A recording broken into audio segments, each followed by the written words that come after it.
తాకట్టులో ఉన్న బంగారం అమ్మాలనుకునే వారి ఇన్ఫర్మేషన్ ఇస్తే దాని వాల్యుయేషన్ బట్టి మీకు కమిషన్ కూడా ఇస్తుంది గోల్డ్ హబ్. నమస్తే, వెల్కమ్ టు మనం టీవీ. నా పేరు వలి. ప్రస్తుతం నాతో పాటు స్టూడియోలో ఉన్నారు ప్రముఖ రాజకీయ విశ్లేషకులు కృష్ణకుమార్ గారు. వారితో మాట్లాడదాం.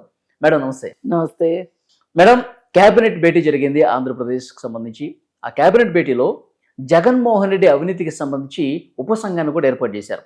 నాదెండ్ల మనోహర్, వంగలపూడి అనిత, తర్వాత అనగాని సత్యప్రసాద్. సో ఇలాంటి ఒక నలుగురు మంత్రులతో ఉపసంఘాన్ని ఏర్పాటు చేసి గత 5 సంవత్సరాల కాలంలో ఏం జరిగింది, ఎలాంటి అవినీతి జరిగింది, ఏ శాఖలో అసలు ఏం జరిగింది, మొత్తం రిపోర్ట్ ఇవ్వండి అని చెప్పి ఈ సబ్ కమిటీని ఏర్పాటు చేశారు. నెక్స్ట్ ఏం జరగబోతుంది మేడం? జరగబోయేది ఏముంటుందండి.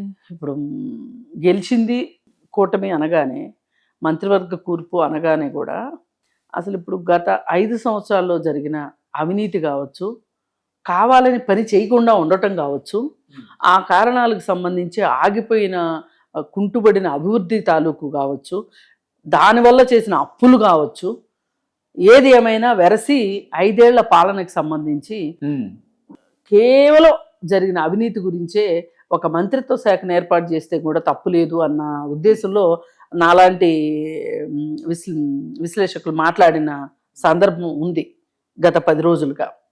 అయితే దానికి తగ్గట్టు వీళ్ళు మేము ఒక మంత్రిత్వ శాఖను పెట్టమంటే వీళ్ళు 4 మంత్రులతో సభా సంఘం వేశారు. శభాష్, వెయ్యాలి. ఇప్పుడు నిన్న బయటకు వచ్చిన విషయం, రిషికొండ విషయం మర్చిపోకముందే, ఆడుదామాంధ్ర 100 కోట్లు అనేది మర్చిపోకముందే రిషికొండ వచ్చింది. రిషికొండది మర్చిపోకముందే ఇవాళ 22 చోట్ల వైసీపీ పార్టీ ఆఫీసులో కట్టడం చూసాం. ఇదంతా చూస్తే ఏమనిపిస్తుందండి? ఇంకెన్ని జరుగుండొచ్చు అనిపిస్తుంది.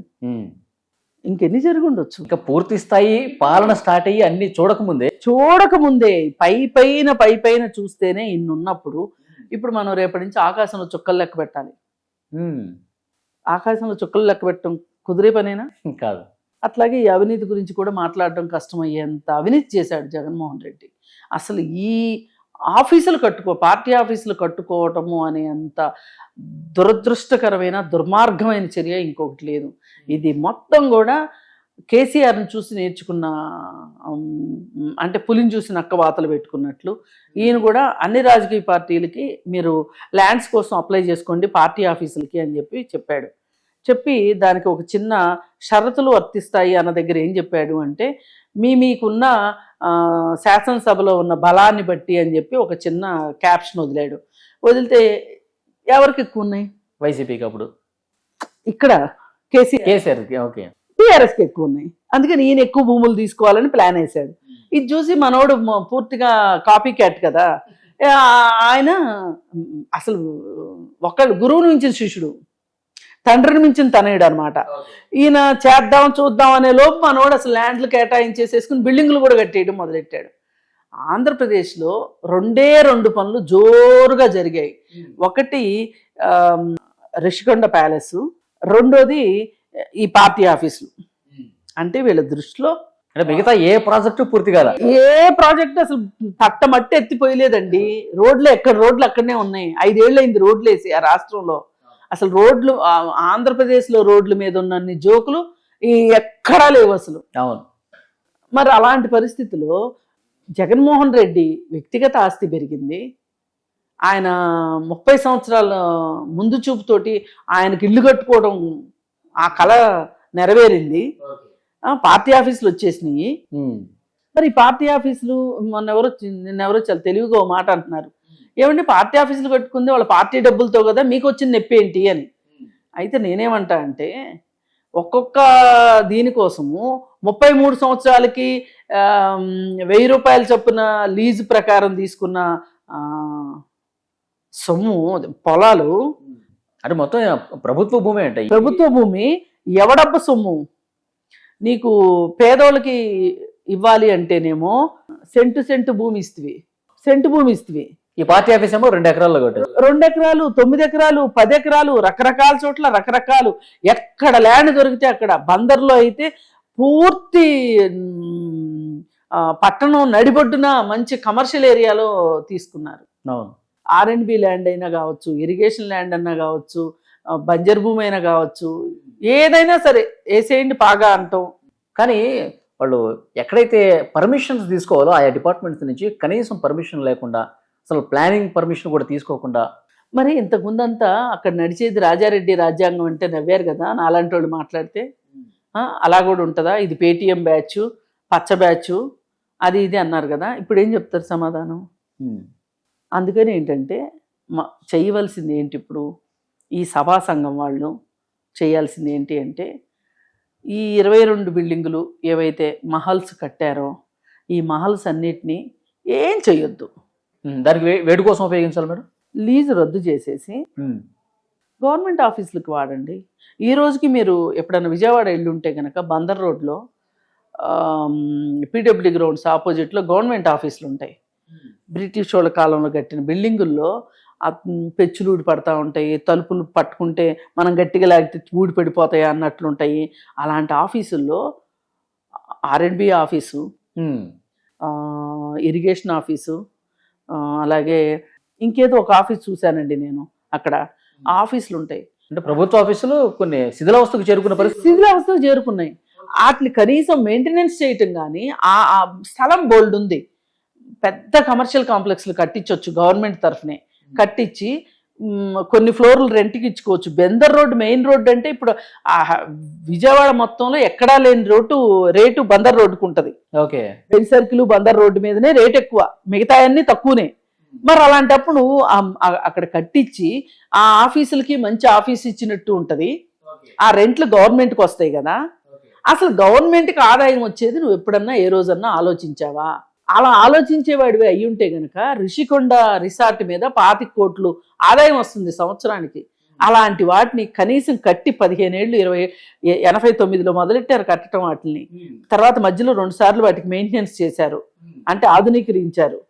అంత మంచి ఆస్తిని నీకు ఎలా పడగొట్టాలనిపించింది? నీ డిస్ట్రక్టివ్ మెంటాలిటీకి, నీ మనస్తత్వానికి తగ్గట్లే పూర్తిగా పర్యావరణ ధ్వంసం కూడా చేశారు.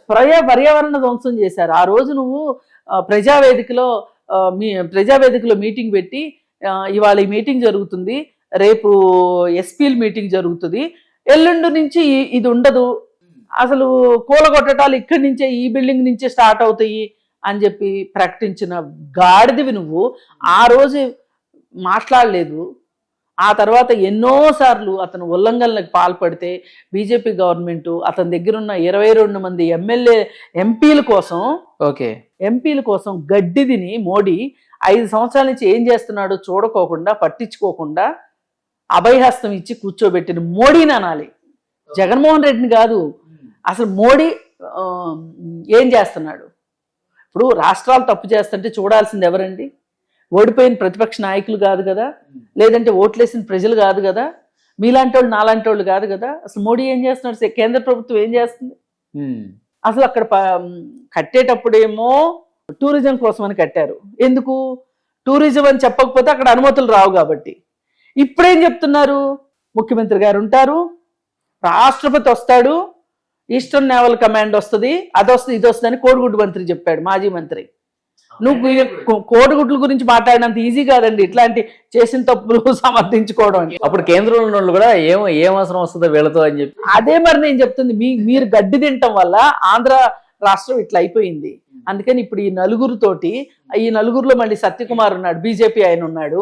మరి ఇప్పుడు ఎక్కడో దాకెందుకండి, పురంధరేశ్వరి వచ్చింది కదా ఆంధ్రప్రదేశ్కి వచ్చి, లిక్కర్ స్కామ్లో ఇలా జరుగుతుంది అని చెప్పింది కదా, కేంద్రానికి రిపోర్ట్ ఇచ్చింది కదా.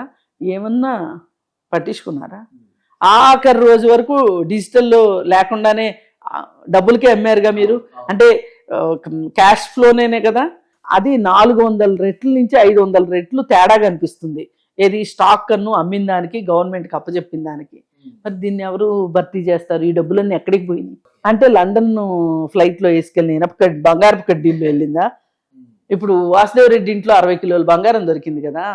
అట్లాగే జగన్ కూడా రేపటి రోజునే సోదాలు జరిగితే, ఓడిపోతే సోదాలు జరిగితే దొరికిపోద్దని లండన్ స్పెషల్ ఫ్లైట్ వేసుకుని వెళ్ళాడా? అసలు లండన్ వెళ్ళాల్సిన అవసరం ఏంటి? వెళ్ళినా కానీ స్పెషల్ ఫ్లైట్ వేసుకుని వెళ్ళాల్సిన అవసరం ఏంటి జగన్మోహన్ రెడ్డికి? ఆయన పిల్లల్ని చూడాలనుకుంటే ఆయన సొంత డబ్బులు పెట్టుకుని వెళ్ళాలి.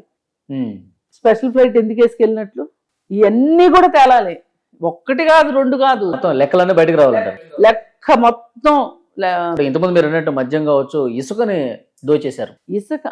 ఇసుకని సాక్షాత్తు సుప్రీంకోర్టు చెప్పాల్సి వచ్చింది. మీరు ఆపండి నాయన, మీరు చేస్తుంది తప్పు అంటే అప్పటికి సుప్రీంకోర్టు తీర్పిచ్చాక కూడా ఆపకపోతే కొంతమంది పర్యావరణ ప్రేమికులు ఆ ఫోటోలు తీసి మళ్ళీ సుప్రీంకోర్టుకి ఇస్తే కానీ ఆగింది అనుకుంటున్నాం. ఆగిందని అయితే నేను అనుకోను.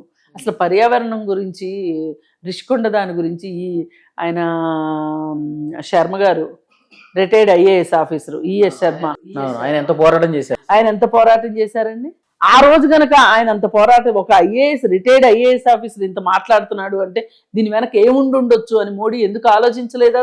కనీసం పట్టించుకోవాలి. ఆయన ఎన్నో లెటర్లు రాశారు. ఎన్నో లెటర్లు రాశాడు, ఎంతో మంచి పోస్ట్ కార్డులు రాయించాడు. అవును. ఏదో ఒక లెటర్ అనుకోకుండా వేరే గ్రూపుల ద్వారా వస్తే మేము కూడా ఎండార్స్ చేసాం దానికి. అసలు కాదండి, బాధ అనిపించేది ఏంటంటే ఆదాయం వచ్చే వాటిని పడగొట్టి కొత్తవి కట్టడం ఏంటి, 500 కోట్లు ఖర్చు పెట్టడం ఏంటి? ఈ 500 కోట్లు ఖర్చు పెడితే పోలవరంలో ఇంకొంచెం పని ముందుకు జరిగేది కదా. లేదు, అమరావతిలో 90% కంప్లీట్ అయిన బిల్డింగ్లు ఉన్నాయి కదా, ఆ 500 కోట్లు వాటికి ఖర్చు పెట్టారనుకోండి పూర్తయ్యాయి కదా. అవును. ఇప్పుడు అక్కడ బోలుడు ఐరన్ 5 సంవత్సరాల నుంచి ఎండకెండి వానకు దడిచి కొన్ని దోచుకుపోయారంట కదా మేడం. కొన్ని చాలా దోచుకుపోక ఏం చేస్తారండి, అంత పడి ఉంది. వేసిన రోడ్లు పోయినాయి, డ్రైనేజ్ పోయింది, ఎలక్ట్రికల్ లైన్స్ పోయినాయి, పొలాలన్నీ చెట్లు వచ్చేసినాయి. ఇప్పుడు అవన్నీ క్లీనింగ్ అని మొదలెట్టారు. ఎన్ని రోజులు పడుతుందో తెలియదు. నీ మొదనష్టపు తెలివితేటలకి ఇలాగా చేసేది. 500 కోట్లు అక్కడ ఖర్చు పెట్టకపోతే ఎన్ని పనులు చేయొచ్చండి? 500 కోట్లు ఉంటే మామూలు మాట. 500 కోట్లు అంటే నీ విలాసాలకి పోని, నీ పార్టీ ఆఫీసులు మా డబ్బులతోనే కదా కట్టింది అని ఒక వైసీపీ నాయకుడు అంటున్నాడు. అసలు మీ పార్టీకి అన్ని డబ్బులు ఎక్కడి నుంచి వచ్చినాయి? ఆ లెక్కలు చేయాలి.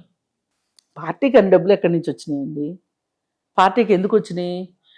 మోడీ లాంటి మూర్ఖుడు ఎలక్ట్రల్ బాండ్స్ ప్రవేశపెట్టాడు కాబట్టి ఎలక్ట్రల్ బాండ్స్ ద్వారా డబ్బులు వచ్చినాయి.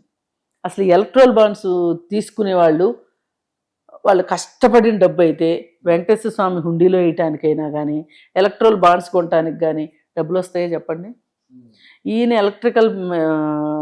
ఎలక్ట్రల్ బాండ్స్ కొనటానికేమో ఇక్కడ ఒక స్వార్థం, తిరుపతి హుండీలో వేయటానికి ఇంకొక స్వార్థం.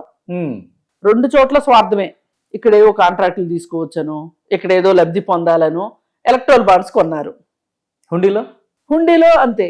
దోచేసిన డబ్బులు ఏమన్నా ఉంటే పాప పరిహారం కోసం హుండీలో వేస్తారు, అంతే కదా. అంతకుమించి ఏమీ కాదు కదా. మరి అసలు వీళ్ళకి ఎలక్ట్రల్ బాండ్స్ కొనే డబ్బులు వాళ్ళ దగ్గర నుంచి వాళ్ళకి ఎక్కడి నుంచి వచ్చినాయి అంటే వాళ్ళు జనాలను దోచిన డబ్బులు దోచేందుకు మళ్ళీ ప్రభుత్వం అవకాశం కల్పించడం. ఇదంతా ఒక విషవలయం. ఈ విషవలయంలో బాధితులు ఎవరు అంటే పూర్తిగా ప్రజలే. ఇప్పుడు 5 సంవత్సరాల అవినీతి మొత్తం అన్ని శాఖల్లో జరిగిందంతా బయటకు వచ్చేస్తాడు. అన్ని తీస్తారు బయటికి, తీస్తారు. మరి దీని కేంద్ర ప్రభుత్వం ఎంతవరకు సహకరిస్తూ చూడాలి. ఇంకా జగన్ మీద ప్రేమ ఉందా? అలాగే ఇప్పుడు ఏం అవసరం పూర్తిగా అంటే వాళ్ళిద్దరి బంధం ఎలాంటిదంటే కొడుకేమో తండ్రి లేడు, తండ్రికేమో కొడుకులు లేడు.